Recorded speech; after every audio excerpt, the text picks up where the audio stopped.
seetaan ci seen chaîne de télévision Canal Éducation la chaîne de tous les savoirs dal leen ak jàmm ci émission spéciale bi nga xam ne tey moom lañ leen indil ci bés bi nga xam ne moo yemoo 4 avril 2025 muy 4 avril 2025 nag bu ñu ko waxee mooy kon bés bi nga xam ne tey moom la ñu màggal bés bu am solo bi nga xam ne mooy suñu bésu indépendance mu doon nag ren waxtaan wu am solo woo xam ne wii moom la République du Sénégal tànn ne moom la ñuy waxtaanee mu jëm ci souveraineté technologique ak industrielle maanaam bu ñu koy tënk mooy naka la ñuy fexee rek ba gën a gis suñu bopp gën a moom suñu bopp ci lépp loo xam ne lii dafa jëm ci wàllu xarala yi waaye tamit naka la ñuy fexee tamit ba gën a am suñu moomeel ak bopp ci lu jëm ci wàllu industrie te loolee nag ñu bëgg ba ñi nga xam ne ñoom ñooy waa forces armées yore ko waxtaan wi nag li nga xam ne lii moo ci gën a am solo mooy dañ ci dalal nag ay kilifa yu am solo yoo xam ne yii kenn dootu leen présenté fii ci réewum Sénégal ki ci njëkk rek mooy ki nga xam ne mooy le général Mamadou Gaye moom mi nga xam ne mooy commissaire au pèlerinage fële nga xam ne kon mooy kuréel gi yore lépp lu jëm ci wàllu pèlerinage aux lieux saints ba tey tamit dinañ ci dalal ki nga xam ne moom mooy le colonel Saliou Ngom moom it di directeur des archives et du patrimoine historique des forces armées donc ñu bugg rek taftal ci tamit ki nga xam ne mooy doyen Mamadou Koné moom di professeur histoire géo di conseiller technique à la direction des archives et du patrimoine historique des forces armées li nga xam ne kon moom mooy ajjuma ji yemook ñeenti fan ci weeru avril 2025 ci la Sénégal di célébrer 65e anniversaire li nga xam ne mooy suñu souveraineté internationale di suñu indépendance wax naa sànq yi tamit nii li nga xam ne mooy thème bi ñu ngi ko tënk ci vers la souveraineté technologique et industrielle des forces armées foofu lay taxaw ubbee fi waxtaan bi li nga xam ne mooy thème bi général Gaye tey bu fekkoon ne bëgg nga ñoo wax ana lan lañ bëgg a wax ci thème bi parce que souveraineté mooy ñun li ñu moomal suñu bopp technologie xarala la xëy na industriel bu ñu ko waxee aussi lan la war a mën a désigner ci li nga xam ne kon mooy kuréel gi forces armées. jërëjëf damay tàmbali rek di ndokkeel suñu mbokk force de défense et de sécurité ci bés bu màgg bii nga xam ni moom la ñuy célébrer tey muy suñu fête de l'indépendance bu ñu nee indépendance xel yëpp dem ci li ñuy wax communément way takk der yi waaye tamit ji wax ci xale yi ci jeunesse yi nga xam ni ñoom ñaar ñoom ñooy les deux composantes majeures bi nga xam ni ñoom ñooy célébrer bésu tey bi thème bi wax nga ko thème bu am solo la thème boo xam ni dafa méngoog jamono ndax ñëpp xam nañ ni kaaraange réew dafa nekk priorité pour les pouvoirs publics ak pour les autorités sa kaaraange bala ñu koy wax il faut ñu xalaat jumtuwaay il faut ñu jëlaat ñu xalaat xarale il faut ñu xalaat également loo xam ñun ñoo ko moomal suñu bopp ba nga xam ni dinañ mën a matale suñu kaaraange ci fànn bépp ci suuf ci jaww ji ci géej gi maanaam ci espace bi yëpp war nañ mën a matale suñu kaaraange boobu njiitu réew mi ba ñu ñëwee ay bés yee weesu indi nañ fii benn vision bi ñuy wax Sénégal 2050 mais vision boobu dañ cee jiital souveraineté maanaam ñu fexe ba ci fànn yëpp ñu mën a moom suñu bopp kaaraange nag moo ci raw ndax bu fekkee dañ bëgg a matale suñu kaaraange c'est lépp lu nga xam ni dafa nekk jumtuwaay dañ koy jéggaane di ko jëli fan di ko indi suñu souveraineté bi dina xaw a naxas tuuti dina xaw a des donc ñoom ñu am priorité ñu ne war nañ fexe ba suñu ay armée suñu force de défense et de sécurité ñu am lu ñuy wax ay capacité yoo xam ne ñun ñoo koy moomal suñu bopp mais pour am capacité ñu moom il faut ñu am lu ñuy wax industrie de défense maanaam ñu am ay jumtuwaay yoo xam ne ñoom ñooy mën a produire ñoom ñooy mën a di ñu jox loo xam ni moom la ñu soxloo ci wàllu gànnaay ci wàllu xarale yu bees yi ci wàllu communication ci wàllu jumtuwaay yoo xam ne dina fexe ba nga xam ni ñun suñu kaaraange dinañ ko moom loolu nag dafa nekk priorité boo xam ni dañ njiiti réew mi ak suñu kilifa yi dañ ko jiital mu nekk priorité pour que souveraineté technologique militaire mu nekk une réalité ñu ngi ciy wéy ci wàllu recherche maanaam di saytu naka lañ ko mën a amee ak suñu monde industriel ak suñu ay chercheurs ak suñu ay nit ñi nga xam ni fii la ñu fekk baax waaye yàlla may nañ ubbite ak xam-xam bi nga xam ni war nañ mën a dugal seen loxo ci gëstu boobu ba nga xam ni souveraineté technologique dinañ ko am ci anam niñ ko bëggee. jërëjëf moom colonel Ngom yow xëy na bu ñu waxee souveraineté technologique déjà ku ne xam ne ni am nga jaar-jaar ci wàllu journalisme am nga donc gis nga réew mi ni muy doxee ak jamono ni muy doxee maanaam tey ci wàllu woowu tey à quel niveau ci ban fànn lañ mën a jàpp ne buñ ko amee dina mën a dooleel suñu forces armées. jërëjëf gannaaw la ñu nekk ci canal éducation dama bëggoon na leeral benn affaire avant ñuy sori. parce que nit ñi parfois dañuy jaawale force de défense et de sécurité ak force armée. ak forces armées. donc boo nee force armée c'est l'armée et la gendarmerie. et la gendarmerie. boo nee force de défense et de sécurité ça veut dire toutes les composantes. c'est-à-dire armée gendarmerie. eaux et forêts les corps militaires et les corps paramilitaires. donc loolu c'est très important nit ñi def différence boobu. voilà merci pour question bi nga posé je crois que général Gaye il a pratiquement élaboré il a pratiquement dit l'essentiel sur cette souveraineté technologique parce que pour que souveraineté technologique soit achevée il faut que ce soit dans tous les domaines. Dans tous les domaines. Maintenant fan lañ ko mën a jaare pour vraiment que souveraineté technologique boobu am je crois que c'est général bi wax na ko c'est l'industrie de défense. Industrie de défense boobu je crois que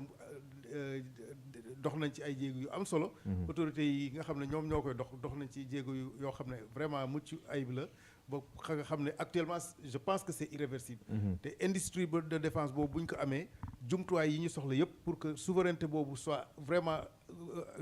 achevée. il faut yaakaar naa dañ ko mën a am. man souveraineté technologique xaw ma ndax loo ci xam doyen Koné dama ci gis aussi kaaraange parce que yéen ñi nga xam ne yéenay liggéey tey ci archives yi bu fekkee ni ñun amuñu peut-être yenn technologie yu ñu permettre ñu mën a xam exactement naka la ñuy fexee peut-être ba mën a utiliser la technologie nouvelle xarala yëpp pour mën a mën a càmbar li nga xam ne mooy tey suñu histoire suñu archive ak yooyu donc juste pour dellu si yow rek peut-être thème bi yow loo ci jàngat. waaw thème bi micro bi waaw wax rek lay wax. yokk ne tey mënuloo avancer ci li ngay def ci gëstu bi ci liggéey bi te technologie bi maîtriser woo ko. alors technologie boobu nag suñu ko liggéeyalee suñu bopp amal ko suñu bopp moo gën ñu dem di ko wuti feneen. parce que temps yi rek am na benn réew bu ma wax turu réew bi boo xam ne dafa xarañ ci mbirum avion am na lu bees lu mu ci génne nga xam ne avion bi mun na ñëw ci réew bombardé kii te kenn du ko li ñuy wax avion furtif. duñ ko mën a détecter. alors am na ay réew yu ko soxla nag. mais réew yooyu ko soxla dañu gis ni suñu ko jëndee dañ leen dimbali bu baax mais réew bi leen ko jaay. suñ demee ba ci biir. nekk ci xeex di kii su leen neexee ñu couper. xare li nga xam ne mooy tax ñu am efficacité am renseignement bi am kii. alors te loolu mënoo jënd dara ba pare te ni nga koy jëfandikoo keneen moo naan non bu ko defee nii non xaaral ma dagg lii loolu moo tax souveraineté am njëriñ. alors suñ demee nag ba ci mbirum technologie mbirum kii ak yooyu kooku moom c'est indispensable. suñ buggee nag suñu réew jëm kanam il faut que ñu góorgóorlu ci loolu. te loolu pour mu gën ñu jëriñ il faut que mu commencer d'abord ci suñu force de sécurité force de défense et de sécurité. ci mbirum jàngale aussi ñu am xale la yoo xam ni dinañu permettre ñu def li ñuy def. te duñu xaar ñeneen di ñu dimbale. pour ñu mën ko def. maanaam daal il faut ñu mënal suñu bopp. loolu am na solo. bon loolu moo doon rek commentaire bi ñu doon jël ci thématique bi dana ba xam ndax dañ ci bëgg a yokk dara wala waaw. parce que suñu souveraineté technologique ak industrielle bu ñu fàtte ne Afrique su ko tubaab yi nootee c'est à cause de la supériorité technologique. au moment ñoom ñoo amee ay canaux sunu maam yor ay maq dooma ki ay jaase ki ay fet ñoom technologiquement la ñu gagné. kon nag je crois que lii c'est tellement pertinent parce que dafay ñëwaat ci taarix Afrique suñ ko dominer def ko esclavage def ko colonisation c'est parce que doon ko dominer sur le plan technologique. maintenant tey dem ba àdduna dox bu ne nan def taxaw am sunu moomeel bopp technologie souveraineté lu am solo la je crois que lu am solo la. lu am solo la d'accord alors léegi dama lay bàyyi rek nga xool suñu première question pour ñu dugg ci waxtaan wi fan la ñuy commencé. waaw léegi nag fu ñu commencé mooy ne xam nga fu ñu waxee rek armée Sénégal pour gàttal wax bi toujours dañuy dégg lu ñuy wax armée nation. mu ñu bëri di laaj lan la ñu bëri ko wax mais xamul lan la ñu doon bëgg a laaj ci ban fànn lañ ko waxee nan la dikkee ak lu taxoon ñu def ko loolu daal lañ bëggoon laaj suñ première question alors au général ak ñu ci toog ñëpp léegi lu tax ñuy wax armée nation lu tax ñu tëggee ko noonu lu tax defuñ l'inverse nation armée alors ban waxtu lañ ko indi ci réew mi ban la fi dugg ak lu taxoon ñu duggoon ko ak lan lañ ci wundoon loolu laa bëggoon laaj. jërëjëf loolu ñuy wax concept armée nation dafa nekk xalaat boo xam ni daanaka yàgg na mu ngi commencé ñu koy tudd ba ñu moomee suñu bopp 1960 suñu indépendance suñu kilifa fi nekkoon d'ailleurs sax am na ñu bëri ñu ci bind ku mel ni Raymond Tiquet bind na ci fu mu wax affaire service civique national ak développement national benn téere boo xam ne bind na ko wax ni concept armée nation président Léopold Sédar Senghor moo ko inventé ànd ceeg général Jean Alfred Diallo nga xam ni moo nekkoon chef d'état-major des armées de 1962 à 1972 li tax ñu inventé woon concept boobu dañ seetoon ni suñu kaaraange suñu force de suñu armée gannaaw ba ñu moomee seen bopp ñu ñëw commencé construire ñun suñu armée nationale dañoo soxla woon lool jege suñu population dañoo soxla woon lool ñu leen di utiliser ci wàllu développement maanaam ñu contribuer ci suuxatal réew mi ci fànn yëpp nag foofu lañ commencé ñu ne lan la armée mën a apporter au développement national d'ailleurs sax temps yooyu ñu ëpp ci ay officiers yi nekkoon yu jóge woon armée française ñu transféré leen à l'armée nationale nouvellement créée génie militaire lañ bokkoon pourquoi génie militaire parce que ñëpp xam nañu génie militaire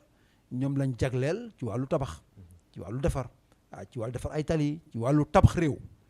donc ñoom ñu ne woon dañuy commencer defar lu ñuy wax unité de développement une armée de développement boo xam ni dinañ jàppale réew mi ci wàllu infrastructure tabax ay école tabax ay tali tabax ay pont tabax ay barrage sa boo xoolee jamono yooyu bëri na lool armée li nga xam ni liggéey na ko ci wàllu infrastructure daan nga dégg barrage de Xën nga xam ne 1984 si le fleuve Sénégal da nga dégg ñu ne le canal du Cayor yooyu yëpp ay grand ouvrage la yoo xam ni armée dañ ciy liggéey rawatina génie militaire ba tey jii am nañ yeneen ay jumtuwaay yoo xam ni mu ngi fi lu mel ni PUDC programme d'urgence développement communautaire lu mel ni PUMA programme d'urgence programme de modernisation des axes et territoires frontaliers lu bëri dañ ciy liggéey ànd seeg armée ci wàllu defar ay forage ci wàllu liggéey ci ay services sociaux de base fexe ba askan wi le minimum vital le minimum ñu am ko ci wàllu ndox ci wàllu dëkkuwaay ci wàllu yoon et cetera donc armée temps yooyu ba ñuy doog a jël moom suñu bopp dañoo soxla woon lool ñu développer le concept armée nation boobu donc foofu la commencé di law ñu ciy dugal nag yeneen ba nga xam ni armée bi ak suñu population dañoo mel ni mburoog soow lépp loo xam ni population bi soxla ko non seulement ci wàllu kaaraange loolu kenn waxatu ko waaye ci wàllu développement ci wàllu ñu soxla ci wàllu dundin ci wàllu dem beeg dikk bi loolu yëpp dafa nekk loo xam ni armée amoon na capacité à l'époque ci wàllu équipement ci wàllu jumtuwaay pour jox ko askan bi donc loolu mooy lu wundu armée nation concept bi foofu la jógee ba mën nañ dellu si évolution bi fan la jaar ba fi ñu agsi tey jii. peut-être colonel Ngom moom bëri na lu mu doon wax ne dellu si na ci histoire bi ci historique bi mais est-ce que tey mën nañoo jàpp ne taxawaayu armée donc du doon simplement peut-être xeex ak guerre taxawaayu armée tey ci suñu askan wi est-ce que ñu ngi koy sentir nii jamono yi ñu wax ak yow. jërëjëf ci question bi en fait concept armée nation boo ko seetloo mën naa wax ne militaire bi dafa troquer armam contre relation yi nga xam ne moom la am digganteem ak population yi ñun armée sénégalaise lépp lu muy def c'est pour rapprocher davantage la population d'elle. Et pour cela seetlu nga bu amee benn opération quelle que soit l'opération, quelle que soit la nature, l'envergure. Par exemple bi amoon Bakel jamono voilà bi amoon Bakel bi amoon Nord Bignona 2022. voilà donc opération yi bu amee am na ay actions yoo xam ne ñu ngi leen tuddee action civilo-militaire maanaam armée bi mën na reconstruire ay écoles yu yàqu. armée bi mën na joxe ay kits scolaires à des enfants. armée bi mën na def des consultations gratuites loolu lépp c'est des actions yoo xam ne day tax encore une fois armée population bi gën a jege armée bi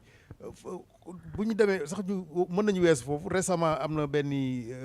convention bu ministère des forces armées signé ak le ministère de l'éducation et loolu ak te yemul ci boobu am na beneen convention bu ñu signé ak le ministère de la santé qui fait que maintenant c'est possible armée jël benn hôpital de campagne mettre ko à la disposition du ministère de la santé donc loolu je crois que c'est une caractéristique du concept armée-nation le ministre des forces armées est en train de faire des actions yoo xam ne extraordinaires sur le plan du concept armée-nation boo jël mën nañ jël l'année dernière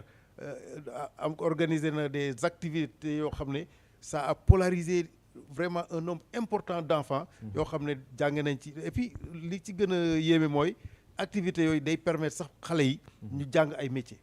donc loolu lu am solo la am na aussi lu bees lu ñu créé mooy les lycées là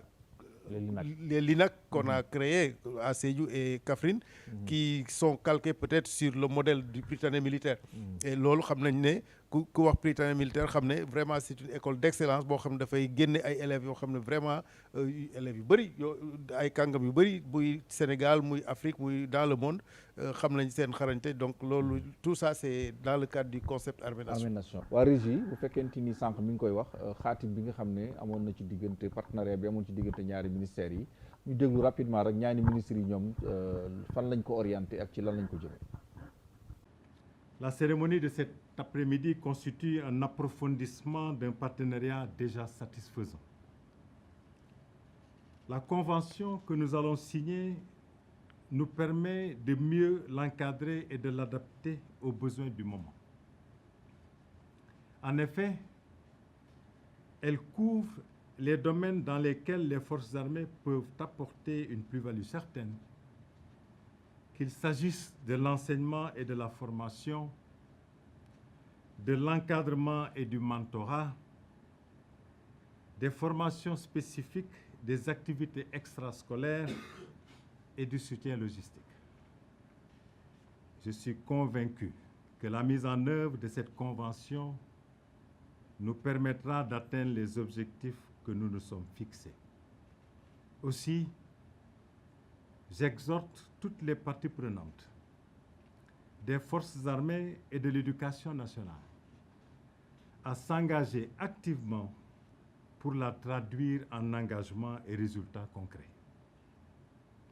Il s'agit là des instructions du chef de l'État et du Premier ministre qui, comme le ministre peut en témoigner, accorde une attention particulière à la collaboration entre le ministère de l'Éducation nationale et celui des forces armées qu'il considère comme indispensable pour relever le défi de l'éducation pour tous dans notre pays. Cet accord marque une nouvelle étape dans la coopération historique et multiforme entre l'armée et l'éducation nationale. Il témoigne de notre engagement commun à bâtir un avenir meilleur pour notre jeunesse, en conjuguant nos efforts autour de deux piliers essentiels de la République, la défense nationale, l'éducation et la formation. Avec l'avènement des LINAC, de Kaffrine et de Sédhiou, nous franchissons une nouvelle étape dans l'éducation au civisme et à la citoyenneté qui s'insère harmonieusement dans notre nouvelle vision à travers le concept NITE, nouvelle initiative pour la transformation humaniste de l'éducation basée sur l'éducation aux valeurs et à la citoyenneté. En un mot, ce partenariat s'inscrit pleinement dans l'esprit du concept armée-nation, en formant des jeunes disciplinés, engagés et prêts à servir leur pays. Pour l'heure, l'un des enjeux les plus pressants demeure pour mon département l'amélioration de l'environnement scolaire et des conditions d'apprentissage. Monsieur le ministre, votre institution a toujours répondu présente lorsque l'école sénégalaise en a eu besoin. Aujourd'hui, en posant ensemble les bases de ce nouveau partenariat, nous renforçons l'impact de nos actions au service de la jeunesse et du développement national. Au nom de toute la communauté éducative, je tiens à vous exprimer ma profonde gratitude pour votre engagement indéfectible. Ensemble, construisons une école plus forte et un Sénégal juste et prospère à l'horizon 2050. Mon général, xanaa li tax ñuy wax ne tey dañu toll ci concept armée nation rénovée xanaa lii aussi lu koy firndeel la. waaw loolu évolution bu am solo la boo xam ni ràññee nañ ko depuis quelques années ba suñu autorités yi jël concept armée nation gën koo ñoŋal fexe ba dina mën a lënkale armée ak kuréel yu bëri du rek éducation mais wax nañ léegi yeneen département ministériel comme ministère de la santé comme le ministère de l'environnement donc c'est dire que concept armée nation bi dafay nekk dañ ko enrichir pour mu jox ko contenu boo xam ni c'est un contenu boo xam ni moo gën a am solo contenu bi nga xam ni moom lañ ko joxoon léegi dem na ba nekk dugg ci éducation aux valeurs bu ñuy wax éducation au civisme éducation à la citoyenneté nga xam ne armée bi dafay lënkaloo ak éducation nationale ba nga xam ni suñu curricula yi suñu programme de formation yi dinañ ci mën a dugal volet bu important ci wàllu civisme ak wàllu éducation aux valeurs je crois que loolu am na solo lool ci jamono yi ñu toll moo tax ñu tuddee ko concept rénové ndax day gën a évoluer rek chaque fois ñu xool lan lañ ci mën a dolli naka lañ ko mën a enrichir ba nga xam ni dina mën a law ba laal fànn askan wi yëpp. donc tey bu ñu àndee ba ñaari ministres yi toog xaatim li lan nga yaakaar ne tey mës na ko cee séntu. armée moo nekkoon la seule structure bien organisée et détenant des moyens moo tax tout de suite dañ ko investir ci développement réew mi ci lu yóbbu réew mi kanam donc ni ko général bu waxee donc déjà Senghor ci jamono boobu la créé concept armée nation su ma jëlee exemple rek xam nga ñun ci économie bi li gënoon am doole ci économie Sénégal mooy béyum gerte bi te béyum gerte bi problème mi ci amoon mooy suñ ko béyee ba pare yoon yi ñuy jaar pour yóbbu production bi gerte bi maanaam les pistes de production foofu nag la li ñuy wax génie militaire régional bi wax na ko ak seen i machine ak seen i matériel ñoom ñoo xàll yoon bi ñoom ñoo defar ay yoon yoo xam ni camions yi dinañ ci mën a jaar mais moo yokk ni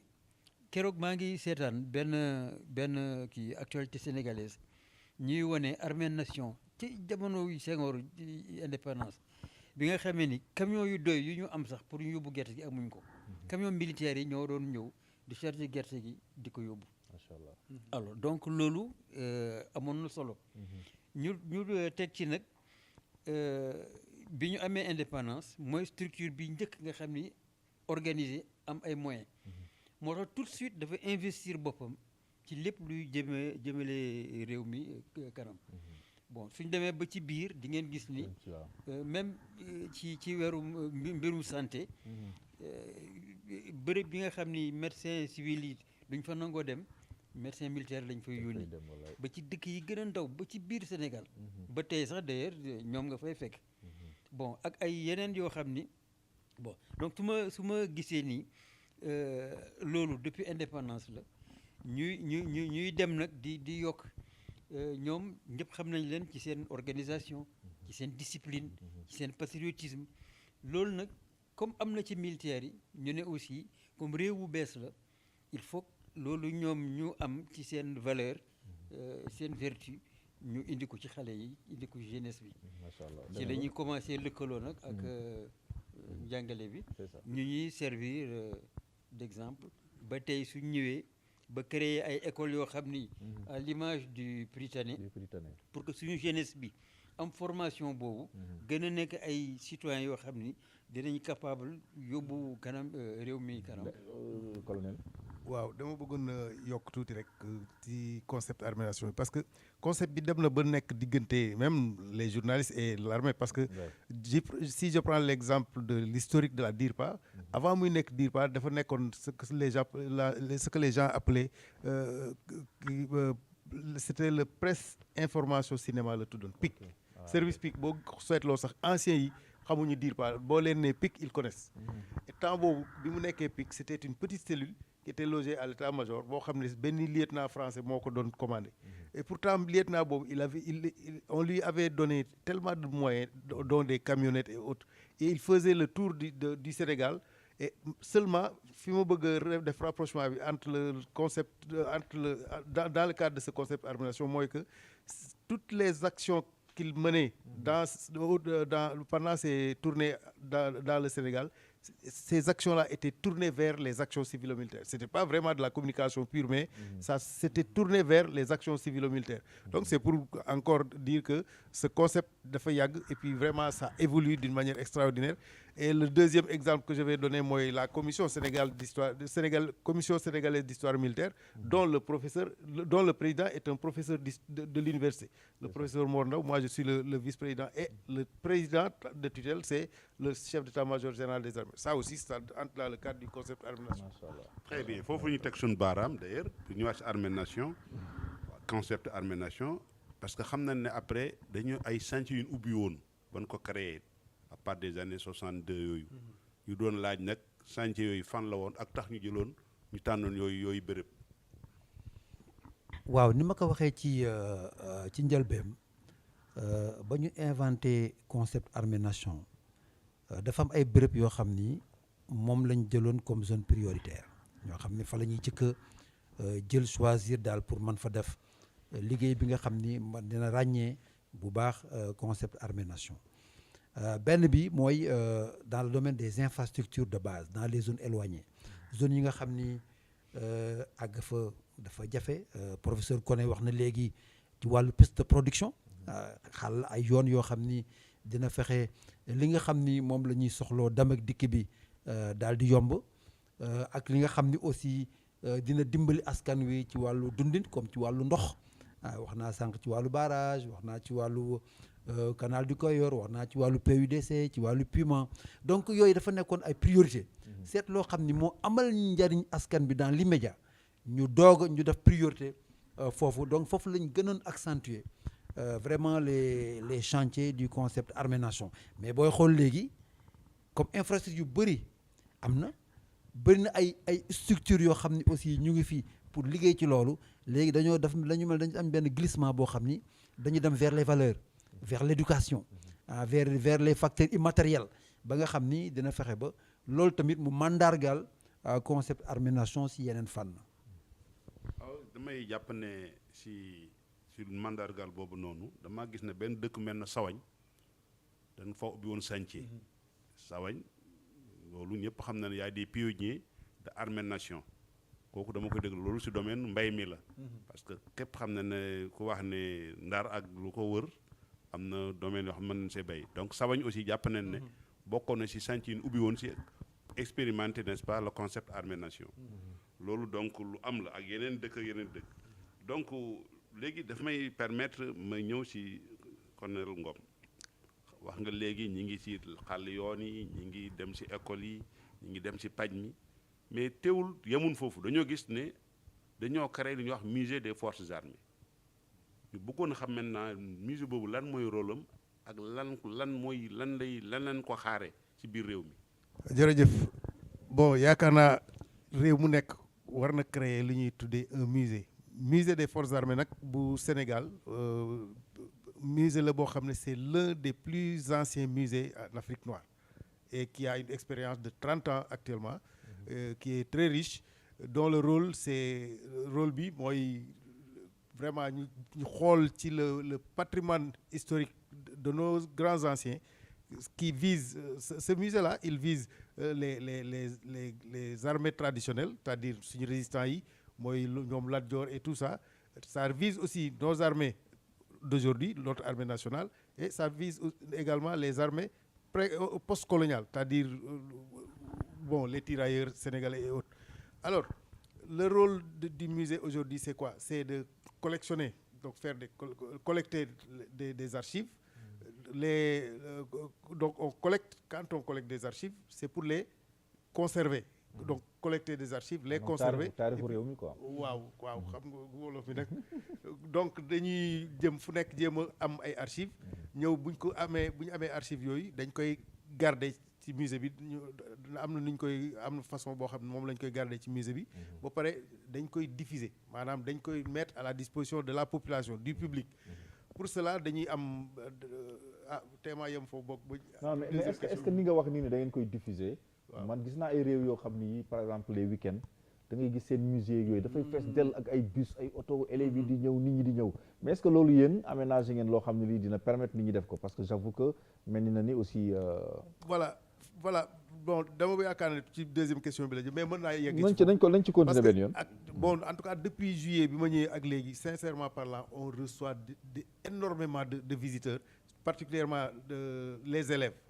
Élèves yi avant-hier c'était l'ENSOA qui était venu à 176 élèves. ENSOA. L'école nationale des sous-officiers d'académie. Oui, mais les élèves de l'école élémentaire et de l'enseignement général. De l'enseignement général dañuy recevoir vraiment énormément d'élèves. Am na benn jour boo xam ne on a reçu 3 bus. Ils étaient 256 élèves pour une seule visite. C'est vrai que musée bi donc amul envergure boo xam ne mën nañ recevoir d'un coup 256 élèves. Mais on a un système bu ñuy adopté, c'est-à-dire on les fait visiter par groupe. Et dans ce musée-là, il y a vraiment énormément de choses qu'ils peuvent apprendre sur le plan de l'éducation. Nous avons am nañ ñetti démembrement ci musée bi, am nañ benn division musée, am nañ benn division symbolique nationale qui est très important pour les élèves ak benn division archives. J'insiste sur le musée, la division symbolique nationale. Symbolique nationale boobu moo ñuy permettre ñuy jàngal xale yi les attributs de la République, les symboles de la République, le drapeau, les couleurs, les différentes couleurs, aussi la devise. Tout ça dañ leen koy jàngal, les décorations, les ordres nationaux, loolu lépp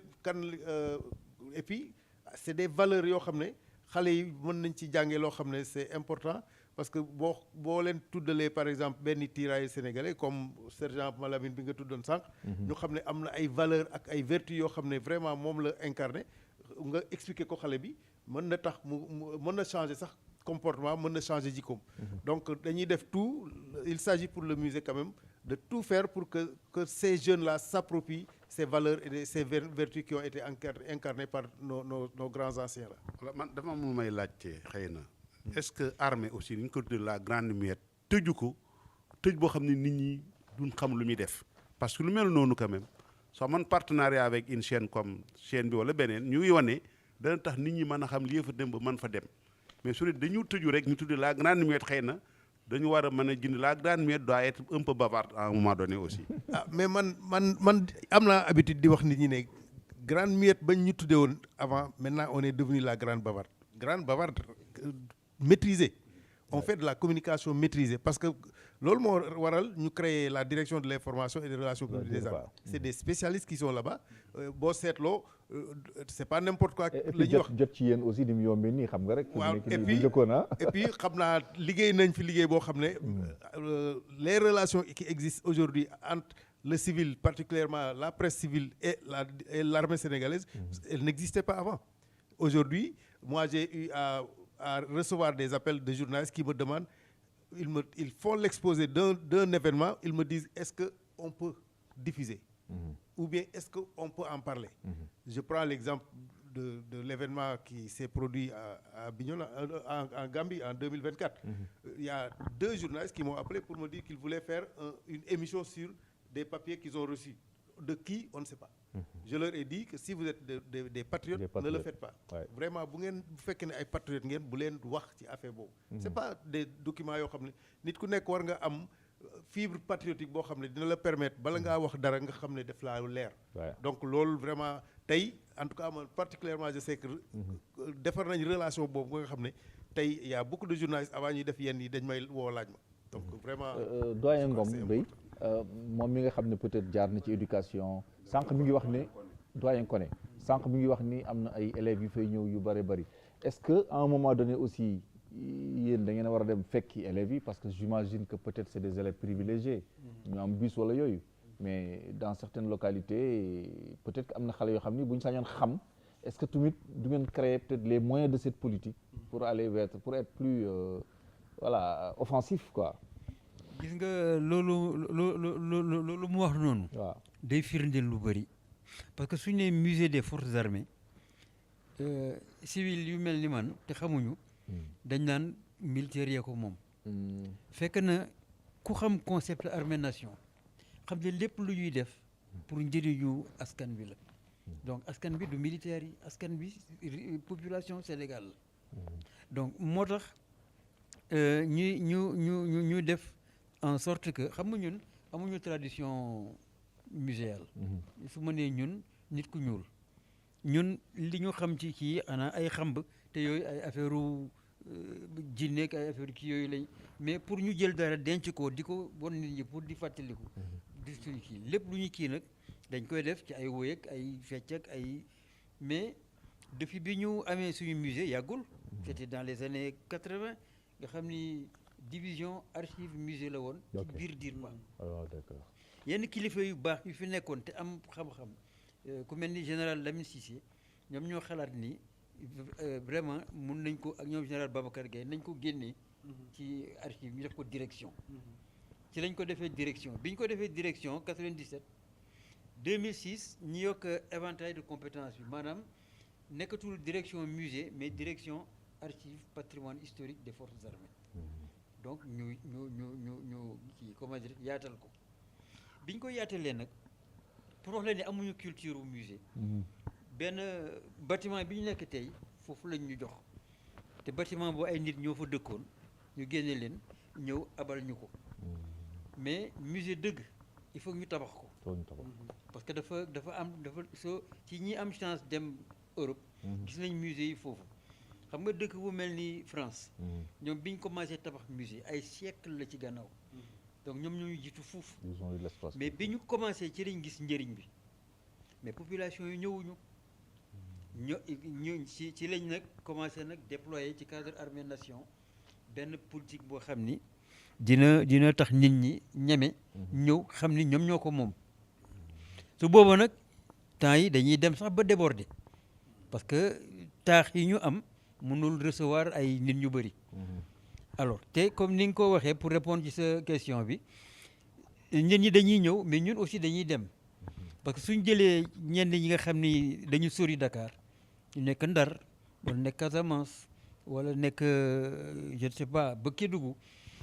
am na benn bus boo xam ne xëy na colonel bi dina ci dellu si waaw ci musée au bus bi kooku moom mooy dem fekk ji nit ñi fa ñu nekk te musée au bus boobu macha allah ñëpp a ko rafetlu Afrique ak France parce que waa France bi ñëwee ñu gis ko dañu ñaan que bus bi nañ ko yóbbu France mu def tournée 2010 def na tournée presque ci grande ville yëpp en France mais succès ba mu fa am te tubaab bi xamuñu woon musée au bus mooy lan ñoom xam nañ bibliobus xam nañu yeneen bus yi ñu utiliser ci yeneen domaine mais musée bu nekk bus di circuler musée mobile ñu ngi koy soog a gis dëkk bi ko njëkk a kii nag bi njëkk a dama doon wax toppandoo mais wolof bi kiiwul bi njëkk a def musée au bus ki copier ci ñun waa Belgique la xam waa Italie mais yaakaar naa ni France léegi war nañ ci am ñoom tamit waaw loolu mooy xarañteefu sénégalais moom est-ce que dëgg-dëgg tey yaakaar nga ne kuréel gi am na ay jumtuwaay yoo xam ni dina gën a tax li ñu séentu ci seen musée bi ñu am ko bon en tout cas loolu mooy suñ objectif actuellement comme professeur Koné ni mu ko waxee actuellement dañu am bâtiment boo xam ne bâtiment bi moom dafa xat sincèrement parlant dafa xat mais on nous a octroyé quand même un terrain à Diamniadio on est les études sont en train d'être faites incha allah bu fekkee ne antu na dinañ am benn musée bu am doole foofu nga xam ne c'est possible même de faire de celui-là la direction et de mettre de prendre l'autre voilà par exemple de mettre les archives là-bas voilà les archives là-bas et puis pour créer l'espace voilà élèves yi mën a ñëw voilà exactement bon pour revenir sur le musée au bus effectivement musée bu bis bi nous avons am nañu musée bu bis boo xam ne musée itinérant la maanaam musée la boo xam ne ambulant la mën nañ ko jël yóbbu ko fu ne dañ ciy def ni ñu koy tuddee sur le plan muséal des opérations hors les murs c'est-à-dire d'ailleurs le 12 avril bii di ñëw nii am dañuy invité à Yeumbeul Sud am na benn école boo xam ne avec une audience de 600 élèves plus les autorités qui sont invitées on doit aller là-bas avec le musée au bus inchallah faire des conférences des expositions vraiment avec des projections de films donc il faut que élèves yi surtout les enseignants ñu xam ne ñaax surtout jàngalekat yi voilà jàngalekat yi nañu xam ne le musée des forces armées l'ancien musée des forces armées aujourd'hui direction des archives et du patrimoine historique des armées am na benn musée au bus boo xam ne ñoom bu ñu mënul ñëw le musée au bus mën na dem vers eux mën na dem foofu vraiment defal leen des expositions des projections de films et puis vraiment baax na ci parce que histoire du Sénégal histoire Afrique ñun presque dafa am ñoo xam ne xamuñ ko quoi et c'est important nit ñi vraiment taxaw pour jéem a xam histoire bi surtout l'histoire des tirailleurs ce qui est très douloureux. Mais je crois que promettre na leen su ngeen da ngeen nekk en rénovation su ngeen paree incha allah dana fa def émission yaatal ko ñëpp xam ko. loolu moom liggéey woon nañ ko fa. monsieur yaakaar naa monsieur Beye li nga wax sa question bi lu am solo la. def naa dañu war a évoluer vers des partenariats par exemple li nga wax par exemple li ngi jumtuwaay ngeen am fii fexe bay wane li nga xam ni moom la musée bi di def mais compétence yu musée des armées dépassé na seen bâtiment bi ñu am actuellement nii ñoom par musée yu nekk daanaka ci réew mi yëpp ñoom ñoo leen di contrôler ñoom ñoo leen di superviser boo demee état-major des armées am na ay exposition am na ay musée yi fa nekk musée opération extérieure musée de la Renaissance bu mujj bi musée Armée Nation voilà créé à l'intérieur de Dial Diop qui a été inauguré récemment boo xam ni lu koy mandargaal sax benn statue bu en métal bu rëy boo xam ni benn militaire ànd ak benn xale bu jigéen ñuy lever les couleurs symbolique vraiment symbolique bu doy waar donc d'accord naa ak yow musée bi war na mën di gën a génn c'est vrai que musée bus bi mu ngi def liggéey bu mucc ayib man nekk naa commandant de zone ñu fekk ma Kolda mais attraction bu doy waar la ñu indi foofu mais war nañu am une politique d'encouragement à la visite du musée boo xam ni politique bu agressive la war a doon ba nga xam ni élèves yi jàngalekat yi askan wi dinañ gën a sawar di ñëw visiter musée ndax musée école la école la c'est une école citoyenne c'est une école de la vie parce que nee nañ ku réeral sa taarix sa ëllëg day lëndëm am na benn penseur bu tudd Renan bu ne la civilisation s'apprend dans les bibliothèques et dans les musées donc il faut askan bi xam loolu musée yu jàngat bu rëy moo ci am yokk xam-xam la xam sa taarix xam fan la réew mi bëgg a dem aussi moo tax mu am solo lool. oui man de dama si doon xalaat rek si yokk xalaat parce que vacances gis nañ ne xale yi dañuy génn dem si plage bi mais pourquoi pas nit ñi dañ fay daje ngeen def aussi activité programme mel noonu je crois que dana ko mën a yaatal. je crois que lu am solo la si à l'occasion foire yi je crois que yu mel noonu dana tax nit ñi gën ko mën a xam donc loolu daal yaakaar naa ne suñ ko defoon dana baax maintenant. si Mass le permet. Oui, allez-y. Maintenant dama bëggoon a ñëw surtout si rôle des forces armées. Le rôle des musées n'est-ce pas dans la formation civique et citoyenne n'est-ce pas des citoyens notamment les élèves étudiants doyen Koné comme yow xaw nga si liggéey lu yàgg. waaw lan nga yaakaar ne en relation avec les musées war nañu ci waroon ko mën a def. waaw foofu nag wax dëgg yàlla foofu mooy suñu point faible parce que Sénégal. bi ñu armée jàppale bi armée bi dugalee loxoom ci yëf yi ba ñu créé concept armée nation di def liggéey bu baax armée nation boobu surtout ci école yeeg lycée yi ci lañ ko jëmale woon te xale yi saa yu nekkee ci contact ak ay militaires yu sol tenue dañuy gën a sawar ci li ñuy def waaye problème bi mooy ci domaine éducation civique dañ ci am ay jafe-jafe trop parce que Sénégal dafa soppeeku de façon négative bu njëkk école primaire ci la ñuy commencer def éducation morale soo ñëwee lycée collège ak lycée ñu defal la instruction civique ak éducation civique au fur et à mesure ngay màgg mais léegi éducation morale amatul éducation morale ci la ñuy commencé ngay respecter mag ñi ngay c'est-à-dire daal ñu inculquer le moral boo xam ni yow déjà xale bu yaru ngay doon xale bu am éducation comme ni ñu koy waxee soo ñëwee lycée nag premier cycle ñu commencé la jàngal ngay jàng école fi nga nekk sa entourage sa école jàng sa commune jàng sa village ñu inculquer la ay notions yoo xam ni notion parenté notion voisinage notion solidarité ci biir parenté bi famille bi dafay devoir de présence devoir de solidarité et cetera quoi yooyu 6e lañ ko doon jàngale te soo demee téere yaa ngi fi de parce que Iba Der yooyu yëpp bind na ko ngañ di jógee 6e ñëw 5e ñu gën ko yaatal indi la ci niveau département bi gën ko kii nga ñëw 4e mu gën a yokk ñu lay jàngal état bi lan mooy état lan mooy gouvernement et cetera nga ñëw 3e mu gën a yokk ñu jàngal la Sénégal fañ jógee ci suñu histoire citoyen bi devoir yi mu am droit yi mu am sur le plan international bitim réew relations internationales yi et cetera mu tëju léegi soo ñëwee second cycle mu gën a yokk d'ailleurs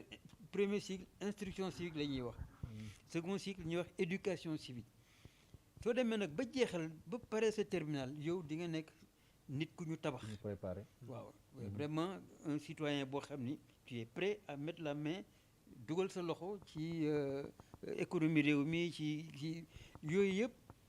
problème bi mooy man bi may jiitee suñu association sénégalaise des professeurs d'histoire de géographie xeex nañ ko parce que dañ ne woon 5 heures lañ joxoon histoire géographie ak éducation civique léegi ñu jékki-jékki dem ba ci biir ñun ñuy xeex pour que éducation civique second cycle bi dañ koy négliger maanaam professeur bu am 5 heures yow da ngay def 2 heures d'histoire géographie d'histoire 2 heures de géographie 1 heure bi def pour éducation civique nga def ko histoire wala géographie pour mottali sa programme parce que programme bi dafa rëy te second cycle problème bi ñu am mooy éducation institution civique évalué wuñ ko ci bac donc loo xam ne doo ko def bac mais professeur bi du perte temps di ko jàngale alors ñun ne nag léegi nañ ko jàngalee bac nañ ko évaluer ci bac mais loolu pour mu am il faut que assemblée université réunir d'accord créer benn filière université nga xam ne suñ ko évaluer bac dina am ay élèves yu jàng continuer ko université loolu amul mu bloqué ñu jóge foofu ñëw ma jeexal donc loolu ñu kii ko ñu ñëw ba ci année yi passé régime yi jàll jékki-jékki rek ñu ne histoire géographie dañuy wàññi heures yi au lieu de 4 heures def 3 heures nit ñi sacrifier heure institution civique def histoire géographie te loolu kenn xamul fan la jóge te histoire géographie dafa nekk loo xam ni réew mu am indépendance di tabax ay xale il faut nga jàngal leen histoire géographie jàngal leen éducation civique loolu mooy base bi nga dem wuti xam-xam nag après wuti ay mathématiques ay kii mais loolu fondamentalement mooy base bi jërëjëf foofu nag moom doyen kii bi sooxe na donc je pense que c'est arrivé aussi fi ñu koy waxtaanee parce que ku ne xam na ni réewum Sénégal jamono ñuy wax nii ñu ngi ci tabaxaat curricula yi donc je pense que ci réforme yooyu la ñu nekk ñu yaakaar ne xëy na kon loolu moom lu ñu war a dellu si waat la mais su ma jàppee li nga jot wax mooy daanaka lu ñu conjugué au passé la mais doyen tey ci tey la remarque donc elle est là suñu jeunesse bi c'est une jeunesse en perte de valeur est-ce que tey yaakaar nga ne y a de l'espoir est-ce que tey yaakaar nga ni am na ay xëy na peut-être initiative yoo xam ne nouvelles autorités ñu ngi koy commencer teg loo xam ne gis mën nañ ci gis daal yaakaar waaw oui y a de l'espoir espoir am na lu ko waral mooy benn askan wi dafa mel ni dañ commencer def li ñuy wax prise de conscience ñëpp xam nañ actuellement mi pouvoir public yi muy population yi muy autorité yi dañu remarquer ni y a une perte de valeur y a incivisme bi gangréné na société ba nga xam ni lu muy indi ci yàq-yàqu dafa bëri donc constat boobu bu ko ñëpp defee c'est très positif léegi ñu ne qu'est-ce qu'il faut un sursaut national sursaut national mooy lan mooy dellu à l'éducation aux valeurs dellu à l'éducation citoyenne dellu à l'éducation civique loolu nag dafa nekk loo xam ni liggéey bu yaatu la boo xam ni waruñu ko bàyyil école bi rek école bi am na ci pàcc bu am solo waaye yeneen segment de la vie yi tamit nañ ci dugg muy pouvoir public yi muy média yi muy mouvement associatif yi mouvement de jeunesse yi muy autorités yi religieuses culturelles ku nekk war nga cee dugal sa loxo xoolaat tamit famille yi naka lañ koy structurer ba nga xam ni éducation de base bi ñu jox xale bi dans la tendre enfance mu nekkaat éducation bu ñu reprendre boo xam ni parents yi dañuy gën a impliqué wu parce que la réalité mooy parents yi famille yi amatuñu temps éduquer léegi amatuñu temps ñu ngi seen priorité ci leneen la nekk ñu ngi seet ñu ngi daw di seet naka la ñuy jàppale seen njaboot talatuñ ko ce qui fait que kan mooy jël le relais c'est la rue et la rue n'éduque pas la rue c'est le lieu de la déperdition et malheureusement école bi amul suffisamment de quantum horaire pour mën a rectifier perte de valeur yoo xam ni famille bi wala rue bi indi nañ ko ci xale bi donc pour man dafa war a nekk loo xam ni sursaut national boobu ñi ci war a liggéey dañoo bari ñëpp ñoo dañ ci war a jàpp ku nekk nga jouer ci sa partition ba nga xam ni civisme bi dina dellu siwaat ci askan wi dina dellu siwaat ci école bi dina dellu siwaat ci ñëpp ñi nga xam ni ñu ngi am nañ pàcc boo xam ne ñu ngi koy jouer ci biir askan wi. alors donc mon général je pense que comme ni ñu ko waxee rek comme jawriñ ñuy dénk wàllu njàng mi Moustapha Mamba Guirassy bëri na lu ñu koy dégg muy tudd société éducative alors colonel Ngom sànq aussi général wax na ko xale yi am na ci lu bëri loo xam ne dañ leen a bàyyi la rue mais je pense que am na sax beneen danger bu ñëwaat mooy peut-être l'internet donc je pense que yooyu yëpp fi mu nekk nii tey mais est-ce que xalaat bi mooy bu ñu demee xëy na peut-être bañ ne nañu lëkkale éducation lëkkale peut-être forces armées ñu dellu si waat est-ce que loolu tamit piste yooyu am na dina am issue. waaw man je pense que toujours dans le cadre du concept Armées Nation je crois que mën nañ ci def loo xam ne dina tax xale yi def prise de conscience pour dellu si waat aux valeurs et gis nga kii par exemple je prends l'exemple de l'INAC bi nga xam ne dañ ko calqué sur le Prytanée militaire. Je crois que bu ñuy roy militaire c'est parce que c'est dans le cadre de sa discipline. ñun dafa am loo xam ne daf ñu régir mooy le règlement de discipline générale qui régit pratiquement le comportement de tous les militaires. ci biir mu am hiérarchie donc tey ku nekk xam na kan mooy yow kan mooy sa moroom donc ku nekk dafay comporter wu de manière à ce que armée bi nekk une armée disciplinée. gis ngeen ni mu mel ñun. Comparé aux armées de la sous-région gis nga ni mel y a jamais eu de coup d'État y a jamais eu ces humeurs-là donc je crois que élèves yi bu ñu leen calqué dans ce moule-là dina am lu mu changer ci ñoom dina am vraiment caractère yoo xam ne dinañ leen ko inculquer ba nga xam ne dinañ éviter yenn yi nga xam ne dañ koy def dans la rue les réseaux sociaux xam nañ ne tey xale buñ ko encadré wu rek il va vers la déperdition parce que simplement amatul du jàng parce que mu ngi téléphone am tout le temps guddeeg bëccëg au lieu d'apprendre les leçons ci téléphone bi lay nekk donc loolu vraiment war nañ et puis est-ce que amul aussi un peu je taquine un peu les parents est-ce que aussi amul une part de responsabilité des parents boo xam ne y a des parents yoo xam ne taluñu seen doom yi et là aussi c'est le phénomène des télévisions des médias des réseaux sociaux bu fekkee ne benn kër gi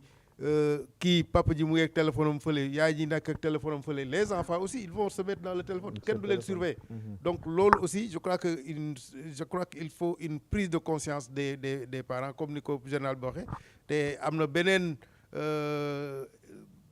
espoir boo xam ne am nañ ko mooy le fait que les autorités les plus hautes autorités de l'État ont décidé d'inclure c'est-à-dire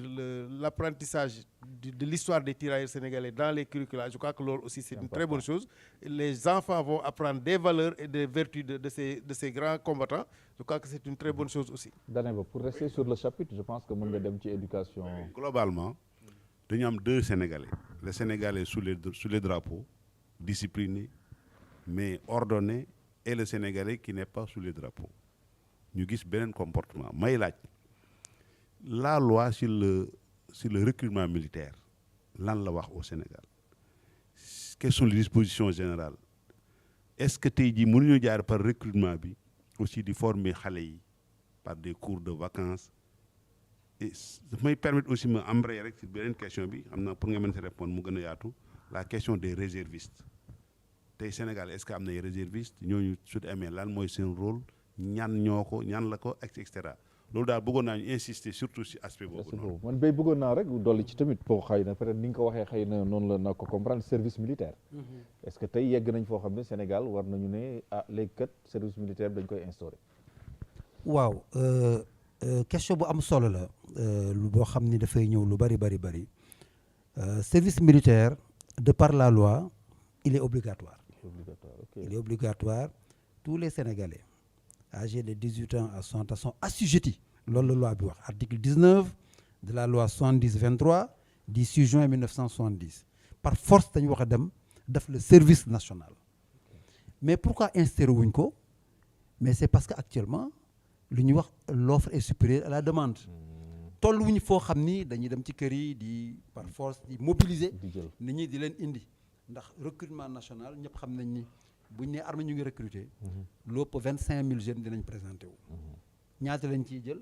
4000 5000 peut-être pour l'année waaw ñi si des ñëpp c'est des aptes non sélectionnés dañuy xaaraat prochain recrutement donc mais am na ay alternatives yoo xam ni armée réfléchir na ci ba commencé na ko mettre en œuvre mooy lu ñuy wax formation citoyenne comme les vacances citoyennes comme formation yi ñuy def yenn institut yenn écoles yi armée day dem ci yenn écoles yi pour 2 semaines 3 semaines dafa leen li ñuy wax formation initiale militaire ñenn ñu ko tuddee ko FIC formation initiale du combattant formation de base jàngal leen le BABA c'est-à-dire naka la ñuy comporté woo lan mooy symbolique national lan mooy discipline lan mooy patriotisme naka lañ nit bëggee réewam et cetera et cetera et cetera tàmbali nañ ko ci yenn écoles yu mag yi mu ngi mel ni ENA école nationale d'administration chaque année seen promotion yi cycle A cycle B kii day dem ENAWA ñii dem ENAWA pour 45 jours formation boo xam ni day am njeexital bu doy waar si ñoom si wàllu réflexe civique réflexe citoyen ci wàllu comportement ñu dañ leen def immersion dans les milieux militaires pendant ces 4-5 semaines nga xam ne bu ñu fa jógee ñoom sax duñ bëgg a dellu fi ñu nekkoon dañ naan ñun bu ñu sañoon ñu nokk fii parce que on sent qu'on est utile à la société on sent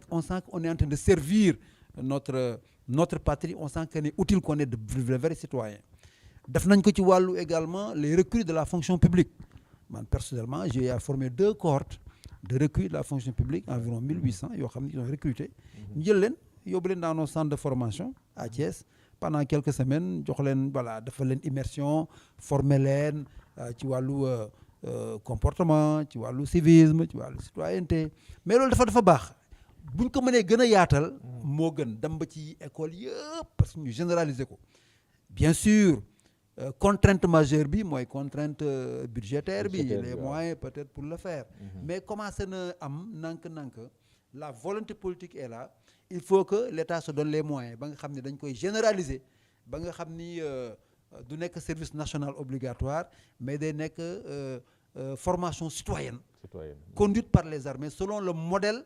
de formation dans les armées dafa loolu am na solo et c'est possible ñu atteindre ce niveau-là également. Mon général, je voudrais embrayer sur cette dernière remarque parce que dans le même ordre d'idée, on a formé plusieurs journalistes. En 2022, j'ai formé 42 journalistes à Thiès au centre d'entraînement technique de Capitaine Mbaye Diagne. Il y a aussi les vacances citoyennes, je crois que le général en a parlé. Récemment, on a reçu aussi une demande de l'université, des professeurs d'université qui ont demandé à faire une immersion dans un des corps de l'armée. Je crois que ça dénote davantage le besoin quand même de renforcer ces capacités des autres qui ne sont pas dans les armées pour quand même que cette notion de discipline, cette notion de citoyenneté, de patriotisme soit vraiment mieux ancrée au sein de ces populations-là. Oui, man bon xëy na duñu dem ba fi militaires yi parce que dañuy nit ñi xamuñu ko mais les militaires ñoom ñooy les seuls fonctionnaires yi nga xam ni au Sénégal seen contrat dafa stipuler ni dañuy liggéey jusqu'au sacrifice suprême c'est-à-dire seen bakkan mën na ci des ci bon maanaam su dara amoon léegi njóobeen yi ñu xam ñoom ñoo njëkk a daw mais militaires yi ñoom du ñu daw dañuy dem xeex yi yow mun nga dem dugg seen nekk tëju di kii mais ñoom loolu moo ne ci seen contrat donc ñoom seen esprit dañ ko formaté déjà su xale yi ñëwee nekk en contact ak ñoom li mu leen di indil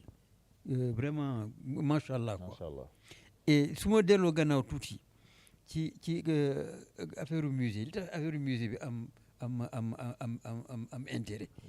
du rek pour wane li ñu doon def suñu maam yi et cetera déet mais jikko yi nekkoon ci suñu maam yi te suñu nee musée des forces armées c'est vrai que armée nationale gendarmerie et cetera mais ñoom ci seen bopp ñuy tuddee leurs grands anciens maanaam tirailleurs sénégalais yi maanaam ñi jiitu ñëw tubaab parce que avant tubaab bi ñëw ñu dañu amoon ay armée traditionnelle yooyu am na loo xam ni ci armée traditionnelle yi jaaree ko ci tirailleurs yi ñëw ba ci forces armées tey am na lu leen boole mooy jikko li tubaab di wax vertu ak valeur yi nga xam ni depuis ci maam yi lañ ko am xam nga Afrique dañ nekk ñoo xam ni su ma jëlee benn exemple rek pour mu ngeen gën a mën a comprendre gis nga ci empire Songhai bi muy tas bataille de Tondibi moo ko indi mais bataille de Tondibi boobu bi empereur bi ñëwee ci xeex bi mu am ñu comploté woon ak ennemi bi pour que ñu daaneel empereur bi alors bi xeex bi demee ba métti c'était la première fois Afrique ñuy utiliser canon ñun xamuñu woon canon même su fekkee ne ñun ñoo inventé poudre mais canon xamuñ ko woon bi canon bi tonné nag yi ñu jiitaloon pour ñu attaquer ennemi nag yi dañu wëlbatiku ci seeni borom bon ñeneen ñi aussi comme musuñu dégg façon bruit yooyu ñu jaxasoo daw mais empereur bi dawul léegi nag ñi defoon complot bi ñëw dóor fasam mu daal di kii non dañ ko njëkk ne waroo taxaw da nga war a daw parce que yow soo fi desee da ngay dee te dañ la soxla comme empereur mu bañ ñu dóor fas bi dem léegi yeneen soldats yi bi ñu gisee fas bi daw empereur bi dem rek ñoom tam ñu daw mais am na ci ñoom li ñuy wax la garde républicaine à peu près ñooñu dañu jël seen arme teg ko ci suuf samp seen benn genou ci di xaar ennemi bi ñëw rey leen parce que ñoom ci seen aada waruñu daw te fa lañ leen fekk rey leen alors donc li ma bëgg a wax noonu rek mooy valeurs yi général bi wax ay valeur honneur parce que valeur ak vertu bokkul suñu waxee honneur suñu waxee respect kii yooyu loolu ay valeur la mais vertu mooy courage mooy bravoure courage nag yàgg naa wax ni courage mooy on ne nous déshonore pas waaw courage mooy nga gis ni ennemi baa nga nele ñële da nga dem xeex ak moom nga dem loolu mooy courage te suñu armée bi kenn du leen ko jàngal bravoure mooy danger baa ngi ñëw xam nga ni su ñëwee dina la faagaagal nga daw mais da ngay taxaw loolu mooy bravoure te ñaar ñëpp dinañ ko gis ci armée traditionnelle yi dinañ ko gis ci tirailleurs yi dinañ ko gis ci suñu solidarité yi te li ma métti ci suñu solidarité yi c'est que am na opération yi ñu def yoo xam ne benn téere waxu ko amul benn enseignement kenn ñun xamuñu ko mais ñoom xam nañ ay opération Gaabu ay opération Fodé Kaba ay faits d'armes yoo xam ni suñ ko doon jàngal population ñu xam non seulement dinañu respecter ñii mais dinañ ko lawal ci xale yi pour que mu doon jikko man nag yaakaar naa ni contact boobu am diggante armée ak kii ci armée nation dinañ ci yeggi loolu mooy rôle musée nag waaw bon question bu am solo la xam nga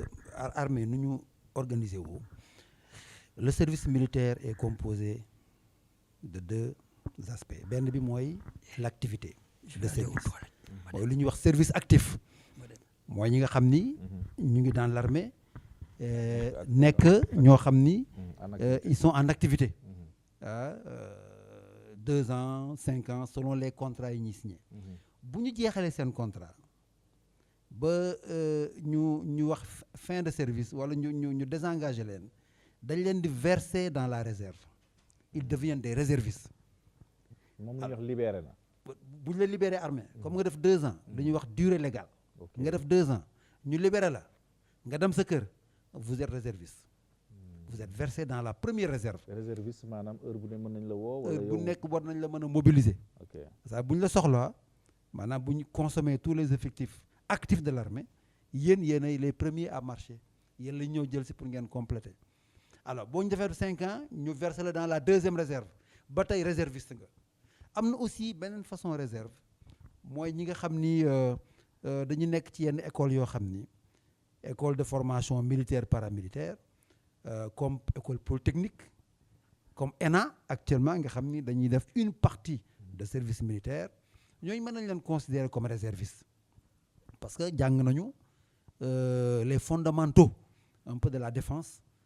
am nañ ci ay notions donc ñoom bu leen neexee sax ñu ne nan ñu activer loolu la ñuy wax situation en activité am na ay officiers yoo xam ni tey jii ñu ngi woon dans l'armée sénégalaise jógee lu mel ni école polytechnique ba ñu paree seen formation ingénieur ils ont écrit pour demander qu'on les active dañ naan officier de réserve en situation d'activité ORSA ñu verser leen dans l'armée active bëri na si ñu bëri ñoo xam ne ils ont fini maa ngi fàttali koo xam ne war nga ko xam ndeysaan Amadou Mbaye Loum bi ne woon RTS. voilà ils ont fait la formation par exemple d'officier de réserve. ok à un moment nag formation officier de réserve dafa nekkoon en veilleuse waaye 2 années yi passé armée ñi ngi ciy liggéey bu am solo pour reprendre la formation des réservistes faire des appels à candidature ñu mel ni Thiane ñu mel ni Bey man ngeen ñëw def volontariat pour faire la formation d'officier de réserve pour être des réservistes ngeen xam ni da ngeen ñëw def ay temps de présence dans l'armée bu manœuvre amee ñu wala ngeen ñëw def ay temps ñëw def 3 mois par an par exemple selon des modules de formation progressive yoo xam ne dañ koy instituer donc ñi ngi ciy liggéey yaakaar naa dina dellu si so loolu dafa am solo lool ci réew ñu am un corps des réservistes pour ëllëg en cas de mobilisation ñu mën a compléter l'armée active. mon colonel ci fànn boobu armée réservistes yi dañuy wax tamit souveraineté alimentaire mais est-ce que duñu toog mu yàgg tamit ñu xalaat ne man de dama yaakaar ne cantonnement armée yi bon alhamdulilah ñun xeexuñu est-ce que gars yi duñu dem tamit ci vallée bi ñu defar tool yi gën a moderniser suñu agriculture bi quoi xel laa koy xalaat daal bu ñu ko waxul tamit. waaw mais je crois que souveraineté alimentaire war na mën a nekk am nañu benn structure boo xam ne général bi nekkoon na fa mooy l'ARSM c'est-à-dire l'agence pour la réinsertion sociale des militaires. voilà mais boobu am na la kii no-fly bi je crois que c'est une ferme vraiment très très importante. c'est une ferme. non waaw bu Noflaay la nekk. Noflaay boo xam ni c'est tenu par l'armée sénégalaise. Par l'armée sénégalaise. la RSM quoi. Voilà. Ils ont des terres. Ouais. Ils ont des terres dans le Waalo, ils ont des terres dans le bassin de l'Anambé, où on fait la riziculture, où on fait la culture du mil, vraiment des activités agricoles et horticoles. yu am solo, même à Saint-Louis également. La RSM, comme il dit, fait un travail remarquable. ah oui man je pense que l'armée war na mën a dundal boppam. xam nga amoon na fi ay jamono. yoo xam ni boo demoon un peu dans l'est du Sénégal dans la zone de Bakel. on avait des unités militaires agricoles. Voilà. C'était des unités qui étaient là mais qui faisaient de la culture, de la riziculture.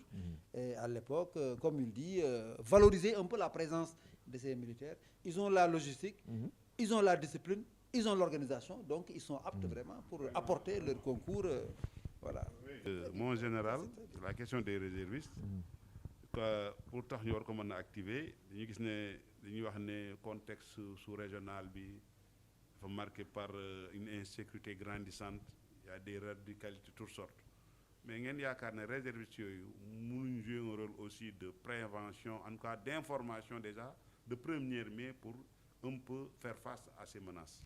C'est très important. Waaw, je crois que c'est très important parce que lu ñuy wax la culture de défense dafa nekk un objectif principal des armées. Instaurer culture de défense dans tout le spectre de la population. Parce que les journalistes, les ouvriers qui sont dans les champs, les industriels, ku ci nekk war nga am culture de défense. Ne serait-ce que pour le renseignement, ne serait-ce que apporter sa contribution. Je me rappelle un peu ba ñuy jàng l'histoire de la première guerre. Boo demee musée sax y a une partie du musée bi koy raconter où même les femmes avaient un rôle important dans l'apport des munitions, dans la confection des uniformes, des tenues.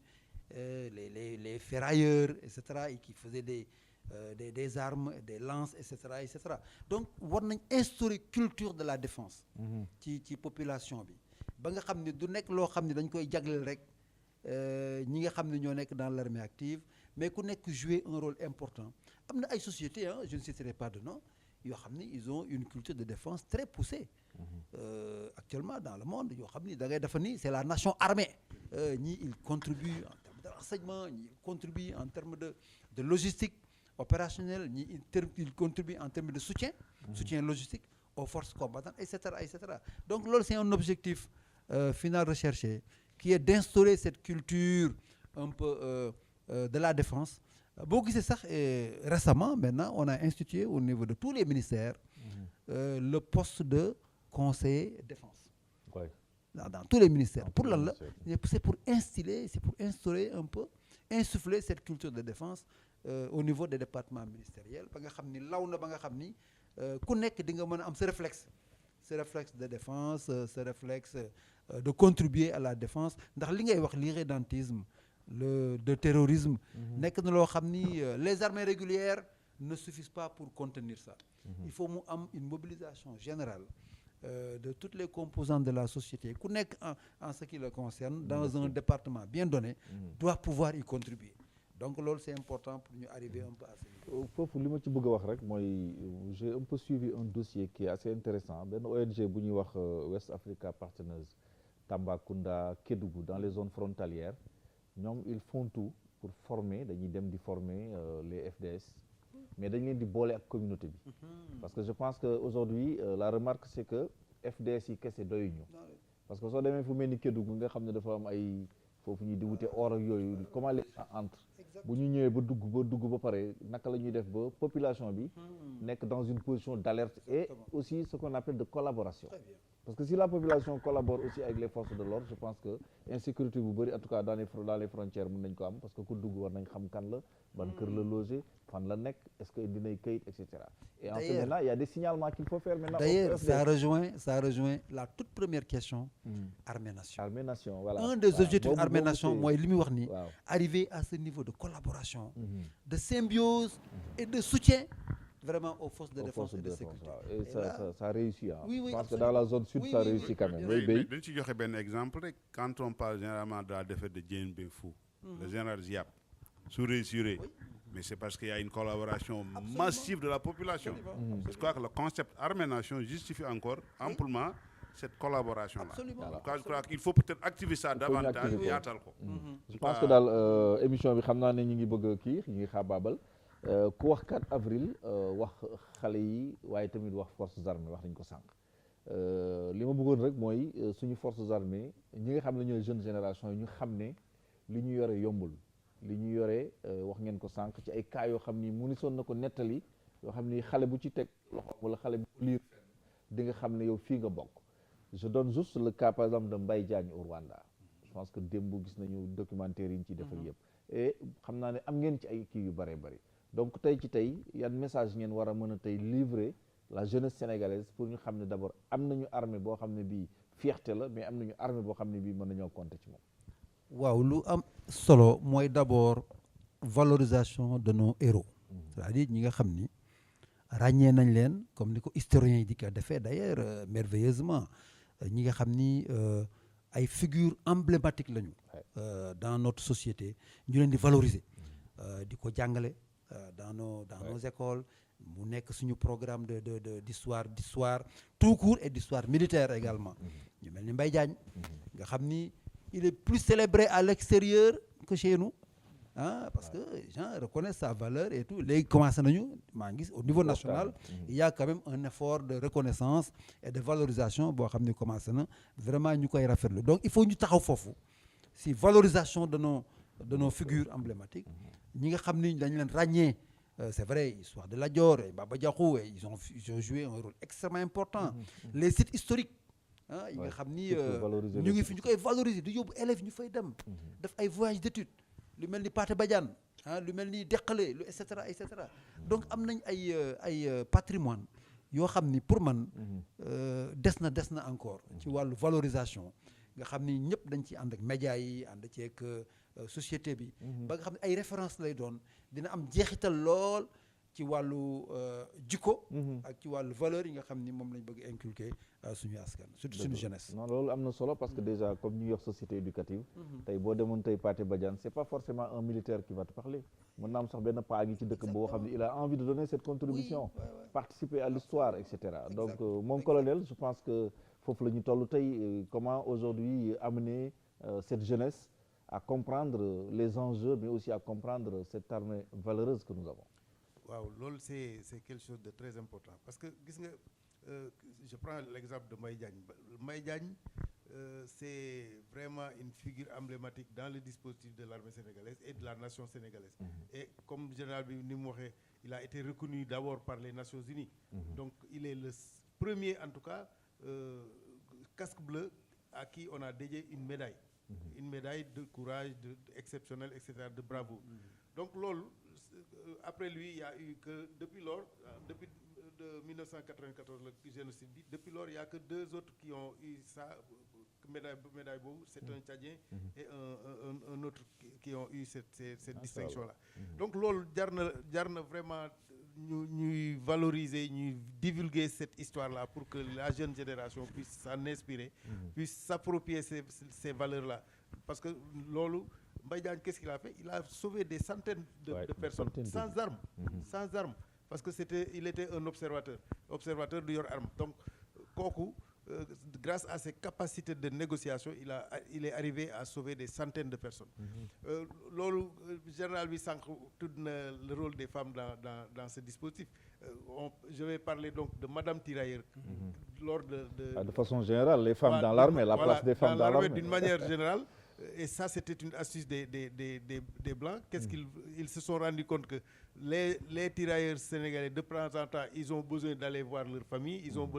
besoin d'aller faire quelque chose. Ils ont institué le système de Madame Tirailleur. Donc c'est une dame qui va accompagner son mari sur les théâtres. Donc c'est important que donc jigéen ñi dañ doon ànd ak seeni jëkkër di à un certain moment jigéen ñi il y a Madame Tirailleur. Là où il y a les tirailleurs, il y a les Madame Tirailleur. Toute la famille. C'est ça. Voilà, toute la famille même, toute la famille. Et ça c'est les valeurs encore des Ndate Yàlla et autres les dames de Nder. Donc tout ça donc et puis xam nañ ne jigéen moo yore l'éducation. La femme quand elle échoue à éduquer son enfant, ça veut dire qu'elle échoue à éduquer toute une société. Donc il faut donc qu'on magnifie ce rôle des femmes aussi dans le dispositif pour savoir que pour faire comprendre que ces femmes-là, elles ont leur rôle dans la société, dans l'éducation, dans la prise de conscience de ces enfants-là qui doivent vraiment devenir de grands quelqu'un, des héros comme Mbaye Diagne et autres. léegi li ma bëggoon mooy nag vraiment ku nekk ci yéen bu jëlee parole ñu jàpp rek ne tey le 4 avril bés bu am solo la tey ci suñu réew peut-être ban message à l'endroit de la jeunesse, à l'endroit de l'armée, à l'endroit aussi de l'État et de nos dirigeants. man bëggoon naa micro bi bëggoon naa rebondir ci loolu mu wax léegi ne lan moo tax armée du ñu tuddee ay jigéen ay camp militaire kii gis nga Sénégal dañu war a bàyyi di liggéey en vase clos. C'est-à-dire que armée aussi il faut que historiens yi def seen liggéey génnee tur yooyu génnee figure yooyu ñu xam ko comme ça ci yenn cadre collaboration ak yooyu nit ñi xam échanger ñu mun ko def. ma jël benn exemple rek soo demoon tey nga laaj ku ñuy wax kii professeur Rokhaya Fall moom xam na bu baax doomu Lascouabe bi nga xam ni Ngoné Latyr bi naar yi ñëwee ak kii attaqué kii papam dafa feebaroon léegi nag moom mu jël place su papam sol yére góor et cetera diriger armée bi génn gaa yi yaakaar ne papam la voilà bon donc ñu mel noonu mais militaire du ñu ay historien am na ay historien nag ci biir d'ailleurs ma préciser ni bépp diplôme bi ngeen gis ci civil am na ci militaire yi am nañ ay ingénieur am nañ ay médecin am nañ ay lépp lu am ci civil bi comme kii kooku Senghor ko bëggee woon noonu loolu malheureusement du temu kii bi Senghor moo ko bëggee woon noonu pour ubbi pour officier yi ay carrière académique waaw ñoom ñi ngay gis nii yëpp macha allah. donc je sais que histoire boobu ku mel ni Lamane Mbaye professeur Lamane Mbaye dina ci faral léeg-léeg di dellu si bu neex quoi. voilà man d'ailleurs laa ko njëkk a déggee. maintenant bu koy nettali pendant cette période du mars dafay c'est captivant. oui tout à fait. waaw maintenant pour terminer wax ci xew-xew 4 avril li ñuy dénk jeunesse bi. ak xew-xewu 4 avril. 4 avril dafa war a nekk moment boo xam ni de nekk na ko ba pare moment bu solennel boo xam ni dañuy toog xoolaat li ñu def depuis indépendance ba léegi ak li nga xam ni dese nañu ci liggéey te loolu mu jëm ci xale yi moo gën parce que xale yi ñoo fi nekk ëllëg. mais xale yi aussi dañu war a góorgóorlu di jege ay structure militaire ubbeeku nañ de xanaa xale yi ñoo dul ñëw waaw dem kii par exemple lu mel ni musée des forces armées kii et cetera ñun ñi ngi def effort di dem ci ñoom di leen fekk yi bon il est vrai que aussi waroon nañ am structure yu bëri parce que musée bi rek mënul jël kii boobu yëpp heureusement que bon au niveau de l'état-major am na ay musées yu fa nekk mais foofu aussi bon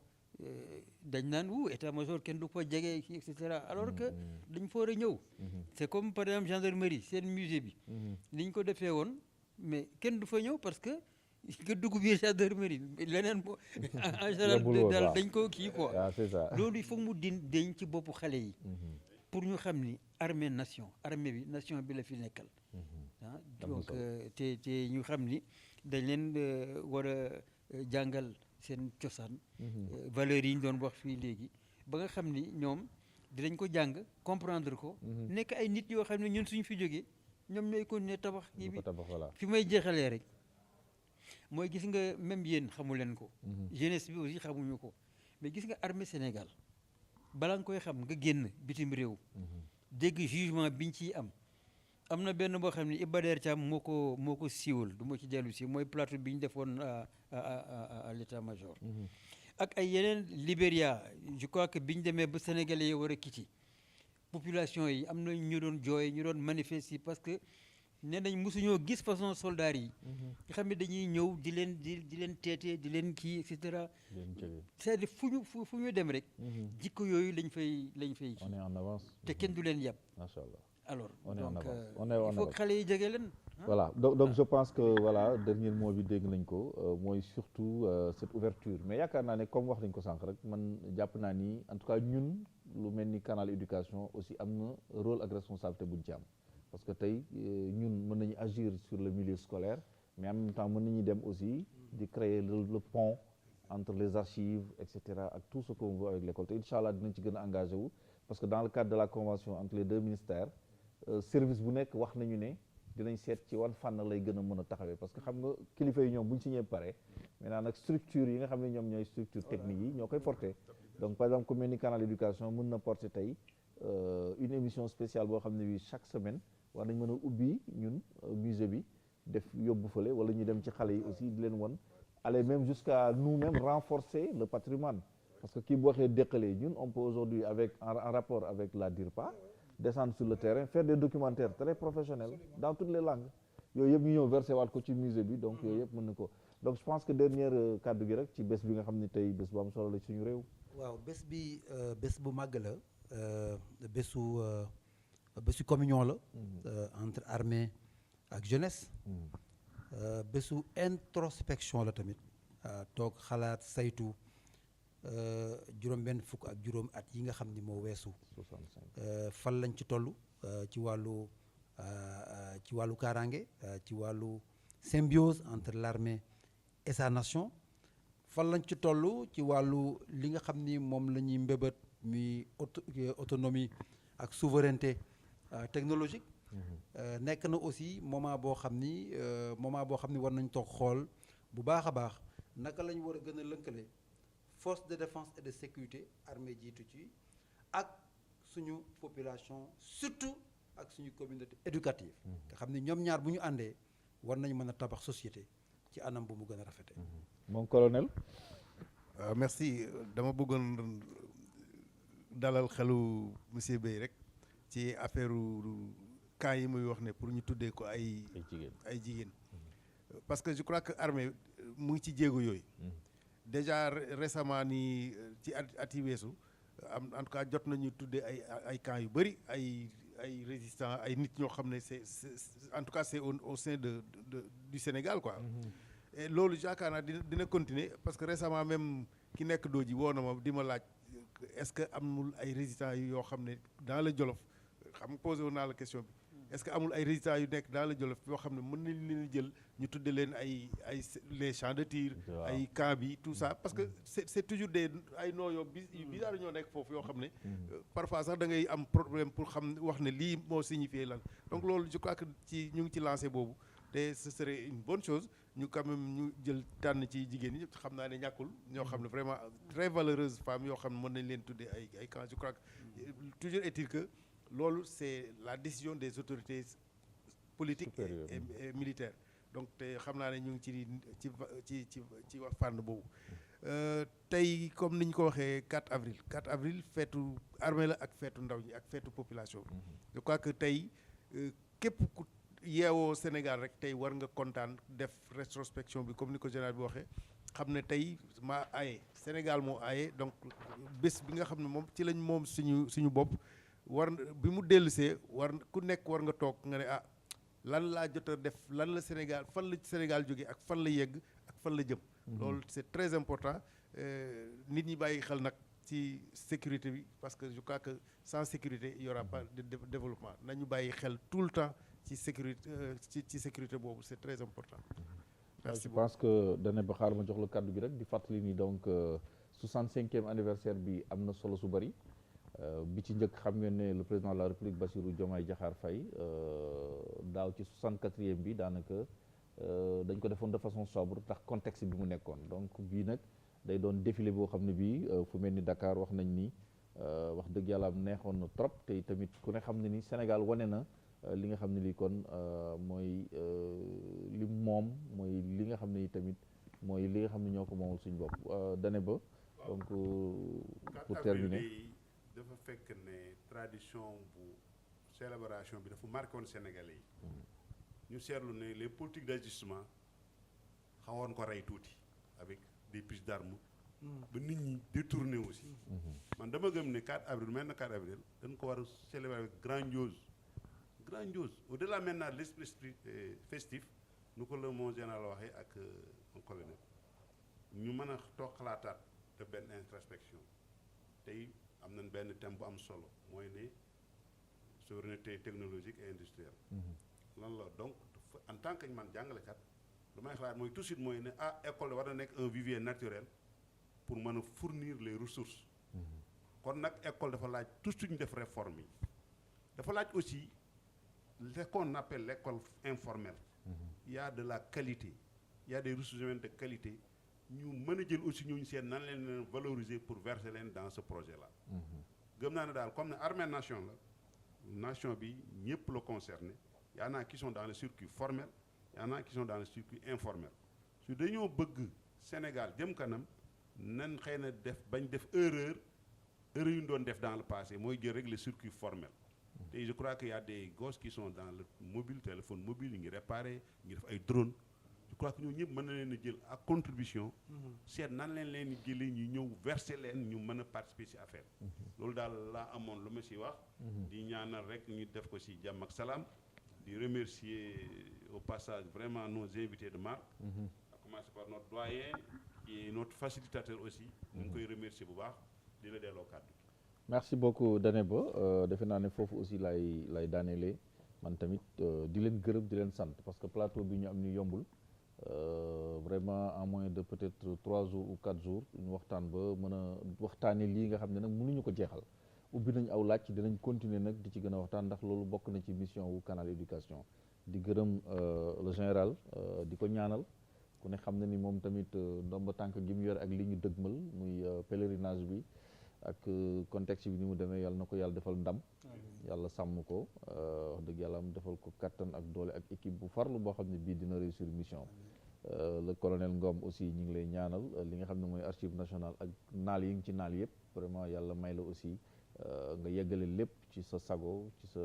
ni nga ko xalaatee ci réew mi parce que je pense que ñun ñëpp ci loolu la ñu dox doyen moom wax nga ko sànq je pense que son dévouement son engagement pour que xale yi xam seen histoire je pense que ku am ku mel ni moom da ngay sant rek di gërëm donc mbokk yi defe naa ne fii la ñuy tëjee waxtaan bi di gërëm nag kenn koo xam ni kii wax dëgg yàlla am ku ñu jàppale la muy suñu décoratrice maison Aïchatou Dieng